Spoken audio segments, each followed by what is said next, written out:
Hey folks, so today we will talk as usually about the sovereign data. It's a lot of things happening right now, and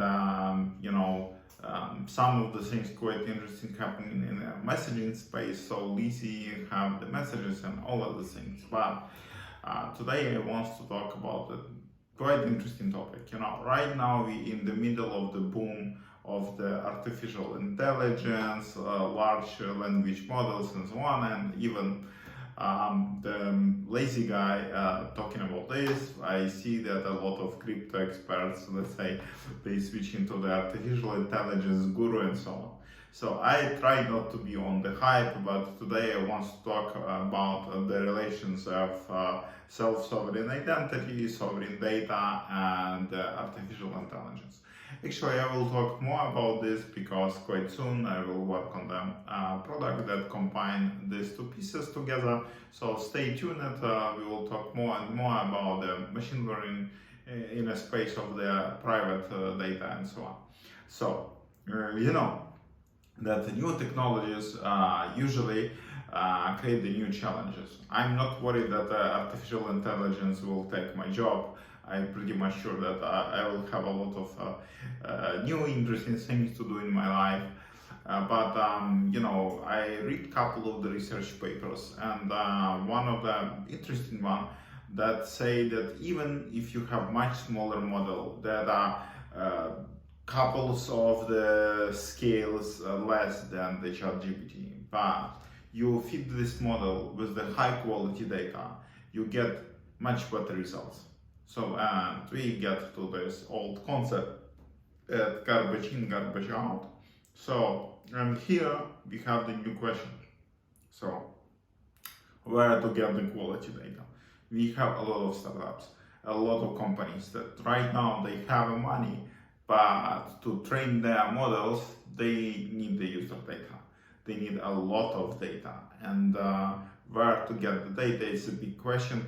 We already have a talk about the data economy, and I explained to you that currently we live in a something like Soviet Union style when we start talking about the data economy, because you produce tons of data, you own tons of data, but on practice you own nothing because your data is locked somewhere in the platforms. So we need to change this, and SSI could help you to change this situation.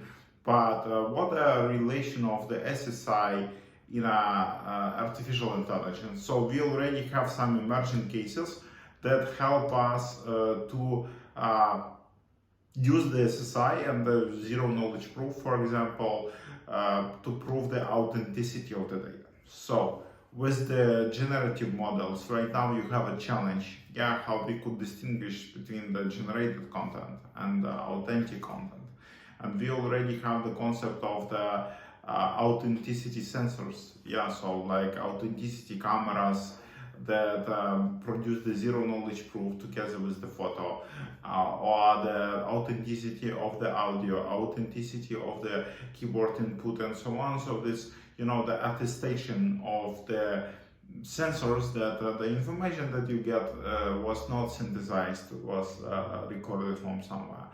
Another quite interesting domain that somehow on the edge, it's the the confirmation that the result that you get is the produced by the concrete model with the concrete parameters. It's yet another area, and a whole new area. It's the data economy. So you provide your data, you could trade your data to fit the models.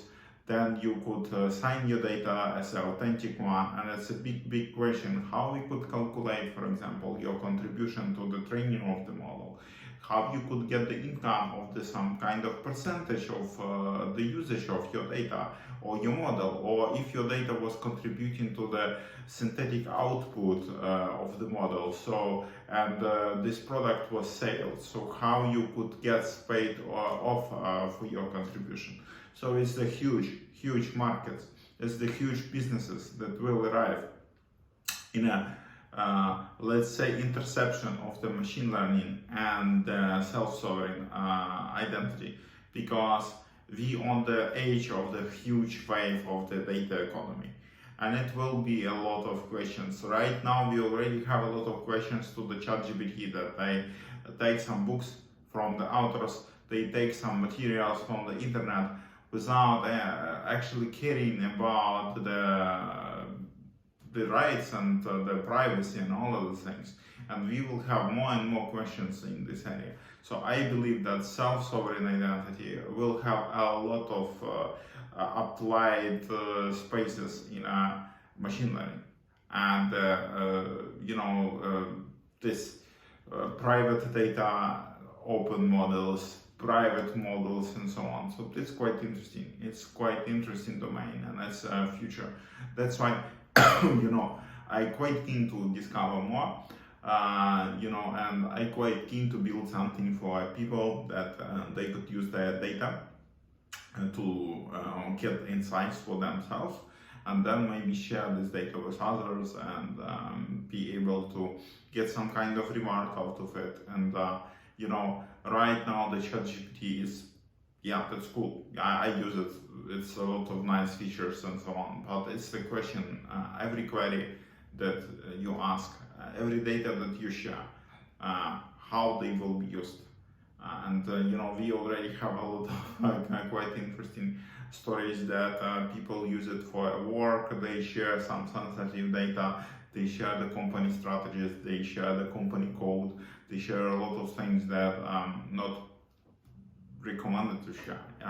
And the authenticity of the data, the proof of the source of the data, the derivation from synthesized data and so on. So that's all new, quite emerging topics. Or the shared data. If you have a couple of data sources that was combined, how we could produce some kind of proof or some kind of signature for this data that it was somehow combined from the different sources. Maybe the threshold signatures, maybe something new. Maybe it will be some kind of programmable cryptography, so the zero knowledge proofs and all other things. It's mind-blowing, and I keen to discover more. I keen to discuss it with a wider audience of people. So if you're doing something in this space, as usually, let me know, let's have a chat and build the future. This future will be amazing. Don't be scared about the technologies. It was a couple of waves. I still have a book at home from the 70s where stated that the programming without the programmers, and every new technology promises us to kill the engineers, but as a result we just get more engineers. So for sure you should learn the prompt engineering. You should play with the artificial intelligence. You shouldn't ignore it, but you should think how you could apply these new tools to your area of the interest, to your area of expertise. You should see what kind of challenges you will get, what kind of benefit you get from this, and maybe share with the community. So I keen to hear more from you, and I will disconnect it from the internet for some period of time. So just drop me a message if any, but I will be not so responsive. So see you next time.